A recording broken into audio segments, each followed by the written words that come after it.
Captain Zug robbed the area around his cybernetic eye. He had insisted to be the one to conduct the peace negotiations between the Zegan Empire and the Terran Federation. He was among the first at the start of the conflict to voice the opinion that humans had fangs. That was to say, they were vicious enough to be their equals. During that conflict, it took 4 assassinated emperors to be proven right. Well, the third emperor was wise enough to consider peace talks, but was killed by his warmongering peers. The other 3 were killed by human assassins. The negotiations were all but concluded, but were stalled by Captain Zug. He insisted that until a personal matter was resolved, the negotiations would remain stalled. He glanced at his near-empty chalice shelves.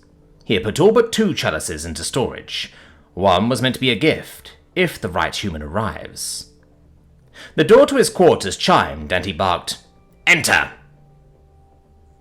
A young man entered. From a distance, Captain Zug did a brief scan with his eye. Different hair, different skin, same eye color, similar scent, and a prosthetic arm with a single plasma charge. Captain Zug asks, "Inigo Reynolds?" "No, sir. I'm John Smith." "Be gone!" Captain Zug began to turn away from the human. "Speak plainly, Oni." Captain Zug whipped his head back towards the human, and his cybernetic eye glowed. Ah, that phrase. The human lowered his eyes as he spoke. "I apologize. My superiors are concerned with your obsession with this Inigo Reynolds." Captain Zug chuckled. "You just reminded me of someone whom I greatly respect. Sit, and I'll tell you of that meeting to the best of my abilities."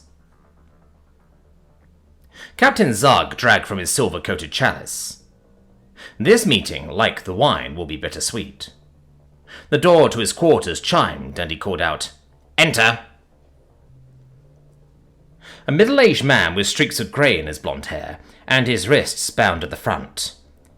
Captain Zug spoke. "Ah, Captain Alexander Reynolds. I hope we can maintain civil niceties before barbaric necessities." "Speak plainly, Oni.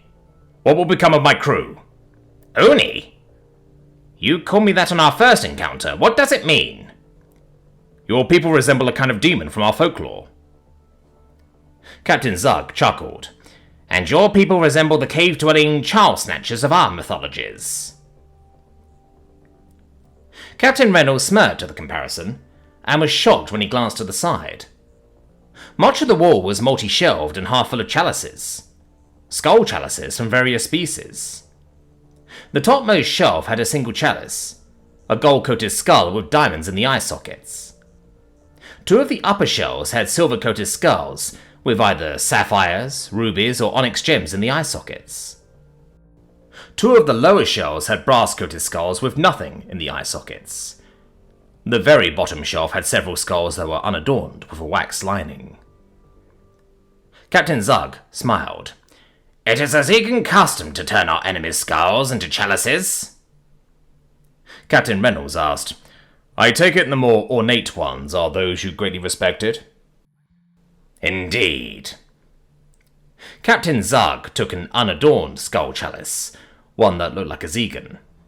"This is that pirate slaver, whose name I don't want to remember, that we agreed to cease our battle to rescue the colonists from. These kinds of chalices we use on the opening toast of festivities, then we smash them on the ground. It won't matter whether they survive the night intact or are smashed underfoot. They will be disposed of by the cleanup crew." Captain Reynolds asked, "Is that to be the fate of my crew?" Captain Zug sighed. "To speak plainly, my emperor is an idiot, who's surrounded by genital-licking sycophants. He, in his arrogant and intoxicated wisdom, decreed that there will be no quarter for captured combatants. As much as I disagree with the order, disobeying him means my skull would be his unadorned chalice, despite my years of service and outstandingly competent record." Captain Reynolds spoke. "There is still a chance." Even if I disobeyed right now, and the current emperor dies before I have tonight's dinner, the next emperor is more likely to uphold his predecessor's decrees. There are too few of us that think that the Empire has gotten so used to subjugating dull fangs that it has forgotten that there are races whose fangs are as sharp as our own. What is the point of this meeting? For you to understand the situation we are in, and my promise to grant your crewmen a modicum of respect. By killing them? Yes, and coating their skulls with pewter for our mess hall. If any of my crewmen treats them like an unadorned skull, they will be missing both their fangs and their horns. Believe me, if it wasn't for my emperor, your men would have lived and released during negotiations as tokens of good faith. Captain Reynolds sat down and sighed. You have a strange way of respecting your enemies. Captain Zug chuckled. I suppose it's to outsiders. Now, do you have any next of kin? Captain Reynolds glared and clenched his fists. Captain Zug spoke. Do not mistake my words for malice. I am among the best captains in the Empire, and you've evaded me 3 times. 4. Captain Zug chuckled. I'm not counting our truce against the pirate. I will turn your skull into a treasure that will make your kin proud when I return it to them. Captain Reynolds took a breath and stood up. Humans in general don't like to abandon our own. Return the skulls of my men, or you will get nothing from me. Captain Zug chuckled. Spoken like a Zegan. I promise as a captain and a soldier to relinquish your skull and the skulls of your crewmen to your bloodkin. Captain Reynolds took a deep breath and spoke. I have a son named Ichigo Reynolds. Captain Zug stretched to crack his neck and shoulders. He pulled out a knife and the controller for Captain Reynolds' cuffs. Now, you can either die with your fangs in like a monk, or with your fangs out like a beast. Captain Zug deactivated the cuffs. Captain Zug gestured to his cybernetic eye. And so he used the cuffs as a weapon and took out my eye. You should be proud, Ichigo Reynolds. Your father died with his fangs out. Ichigo Reynolds dropped the facade of John Smith. How did you know?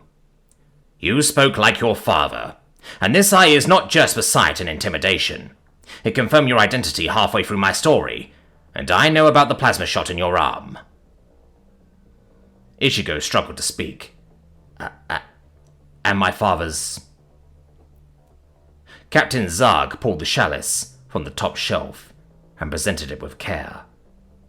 The skull chalice was gold with rubies in the eye sockets and diamonds forming the eyebrows. Captain Zug spoke. As I promised to your father, the skulls of his crewmen are in Hangar 4, and as per your ambassador's wish, all the other human skulls are in Hangars 5 and 6. You are free to return them home. Ichigo was caught between disbelief and anger. This is what you meant when you said it's personal, when you demanded me to meet you? It does. Does that phrase have a different meaning with you? It does. Like it's personal that you killed my father. Ichigo kept his prosthetic arm pointed at the floor, as the hand split apart for the gun barrel. Captain Zug stretched and cracked his neck as he spoke. If you're going to kill me, at least show the same amount of respect I did for your father. Ichigo studied the chalice that was his father's skull as he spoke. I know in your twisted ways you were honoring my father, but I cannot forgive you for killing him. Ichigo quickly took aim and fired. The guards rushed in and Captain Zug growled at them to stop. Ichigo had intently missed, though the plasma vault was close enough to leave Captain Zug a mild sunburn. Ichigo approached and pointed the still hot barrel under Captain Zug's chin. Ichigo nearly growled. I'm no warrior, but if you ever threaten me and mine, you won't have a skull to be turned into a chalice. Captain Zug chuckled. You have your father's fangs. I believe this concludes our meeting. Ichigo pulled the barrel away, and his split had reformed to cover it. Captain Zug scratched the area, where the heat tickled under his chin. Captain Zug spoke. Tell your ambassador our peace negotiations have successfully concluded. Humanity has shown its fangs and shall remain independent of the Empire.